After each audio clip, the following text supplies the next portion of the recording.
अगर आप सोच रहे होंगे कि हिंडनबर्ग के भूत का साया गौतम अडानी के सिर से हट गया है, तो यह आपकी गलत फहमी है। एक अमेरिकी रिसर्च बेस्ड कंपनी ने गौतम अडानी और अडानी ग्रुप पर एक और बम फोड़ दिया है, जिससे साबित होता है कि हिंडनबर्ग आसानी से गौतम अडानी का पीछा छोड़ने वाला नहीं है। अमेरिकी कंपनी की ओर से इस बार जो खुलासा किया गया है वो स्विस बैंक से संबंधित है। हिंडनबर्ग की ताजा रिपोर्ट में दावा किया गया है कि स्विस बैंक ने अडानी ग्रुप की मनी लॉन्ड्रिंग और फ्रॉड की जांच के तहत 31 करोड़ डॉलर से ज्यादा यानी 2600 करोड़ रुपए फ्रीज कर दिया। यह जांच 2021 से चल रही थी। सबसे खास बात यह बताई गई है कि यह जांच करीब 3 साल से चल रही थी। अडानी ग्रुप का यह ताजा मामला काफी गंभीर और अडानी ग्रुप के लिए चिंताजनक भी हो सकता है। वो ऐसे भी समय पर जब ग्रुप को लेकर रिटेलर निवेशक कर रहे हैं। इस समय यह दावा किया गया। अब निवेशकों की नजर अडानी ग्रुप के शेयरों पर देखने को भी मिलेगी। लेकिन आपको इस वीडियो में विस्तार से बताते हैं कि आखिर यह मामला है क्या, जो हिंडनबर्ग ने फिर से अडानी पर एक बम फोड़ दिया। अमेरिकी बेस्ड कंपनी हिंडनबर्ग रिसर्च की ओर से अडानी ग्रुप पर नया आरोप या यूं कहें कि खुलासा किया गया है।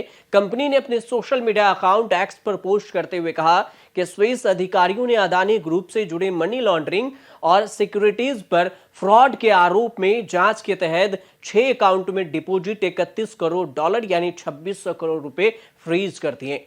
अमेरिकी शॉर्ट सेलर की ओर से दी गई जानकारी स्विस क्रिमिनल कोड के रिकॉर्ड के हवाले से दी गई है। सरकारी एजेंसियों के अनुसार इसकी जांच साल 2021 से लगातार चल रही है। इस इन्वेस्टिगेशन में अडानी ग्रुप से संबंधित ऑफशोर संस्थाओं से जुड़े वित्तीय लेन देन का भी हवाला दिया गया है और उस पर भी फोकस किया गया है। हिंडनबर्ग ने स्विस मीडिया रिपोर्ट्स का हवाला देते हुए कहा है कि अभियोजकों ने बताया कि कैसे अडानी के एक सहयोगी फ्रंटमैन और बीडब्ल्यू मॉरिशस और बरमूडा संदिग्ध फ्रॉडों की वजह से निवेशकों की जो ज्यादातर पैसे थे अडानी ग्रुप के, उन्होंने शेयर में लगाया था और यह स्विस क्रिमिनल कोड के रिकॉर्ड से मिली जानकारी है। हिंडनबर्ग की ताजा रिपोर्ट में दावा यह भी किया गया है कि स्विस बैंक ने अडानी ग्रुप की मनी लॉन्ड्रिंग और फ्रॉड की जांच के तहत 31 डॉलर से ज्यादा 26 यानी कि 2600 करोड़ रुपए फ्रीज किया गया। अब इस मामले पर अडानी ग्रुप का भी बयान आया। उसने इस आरोप को खारिज कर दिया और बेसलेस बताया। अडानी ग्रुप ने 12 सितंबर को देर रात कहा कि स्विस अदालत की किसी भी कार्रवाई में उसका कोई हाथ नहीं है, क्योंकि हिंडनबर्ग रिसर्च ने संकेत दिया था कि अधिकारियों ने मनी लॉन्ड्रिंग और प्रतिभूत जालसाजी जांच के तहत कंपनी के 310 मिलियन डॉलर यानी 2600 करोड़ रुपए से अधिक के फंड को फ्रीज किया गया। इसी पर बयान आया। यूएस आधारित शॉर्ट सेलर कंपनी हिंडनबर्ग ने अपने पोस्ट में यह लिखा कि स्विस आपराधिक अदालत के रिकॉर्ड से विस्तार से दिखाते हैं कि कैसे अडानी के एक फ्रंटमैन ने अपारदर्शी और बरमूडा फंड में निवेश किया, जो लगभग विशेष रूप से अडानी स्टॉक के मालिक थे। इस पोस्ट में एक स्विस मीडिया आउटलेट का हवाला भी दिया गया।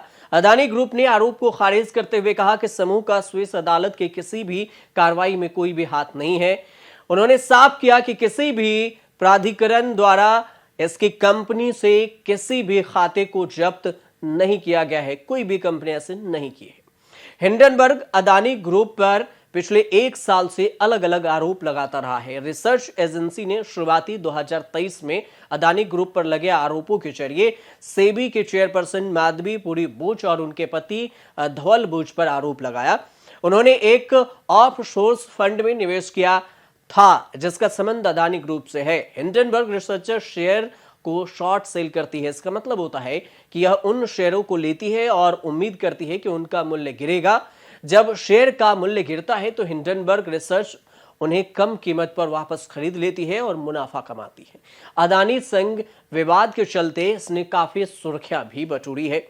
अडानी हिंडनबर्ग विवाद जैसे ही खत्म होने वाला था कि अगस्त में नए आरोपों ने इस पूरे मामले को फिर से हवा दे दी। 2023 के शुरुआत में शॉर्ट सेलर ने अडानी ग्रुप पर टैक्स में गड़बड़ी का और बाजार में नियमों को तोड़ने का आरोप लगाया था। हिंडनबर्ग रिसर्च ने बाजार नियामक सेबी के चेयरपर्सन पर जो माधवी बूच हैं, उनके और उनके पति धवल बूच पर भी आरोप लगाया था। उन्होंने ये कहा था कि ये ऑफसोर्स फंड में निवेश किया करते हैं जिसका संबंध अदानी ग्रुप से है। अब एक के बाद एक 2 साल में करीब करीब 3 से 4 आरोप और खुलासे हिंडनबर्ग की तरफ से किए गए और इन तीनों आरोपों पर अदानी ग्रुप से बयान दिया गया और इस पर राजनीति भी खूब सारी गरमाई और इस पर बयानबाजी भी खूब हुआ। अब देखना यह होगा कि इसको लेकर शेयर मार्केट में क्या कुछ अप एंड डाउन देखने को मिलता है या फिर शेयर मार्केट स्थिर रहती है अडानी ग्रुप के और अडानी ग्रुप के निवेशकों को कोई नुकसान नहीं देखने को मिलता। फिलहाल अब हमारे साथ जुड़े रहिए और ये वीडियो अच्छी